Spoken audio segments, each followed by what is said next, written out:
Hoy hace años, dice David del Castillo, fue el asesinato de Ernest Lluch en 2000.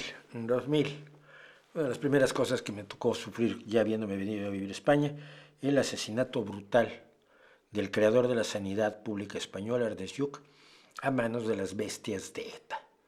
Dice David, ¿tienes algún recuerdo o valoración particular sobre su persona? Sí. Siempre me acordaré de Ernest Lluch cuando había conseguido que los independentistas, el brazo político de ETA, participara en las elecciones y que ETA hubiera hecho una suspensión temporal de sus acciones armadas.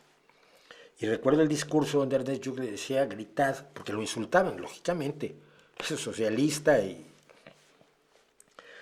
gritad, pero ya no matáis, gritad muy fuerte.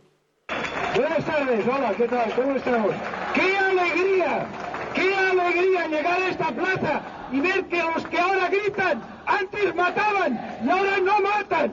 ¡Qué alegría! No saben que han cambiado las cosas, no saben que ha llegado la libertad y la democracia en este país, que no se enteran. ¡Gritar más, que gritáis poco!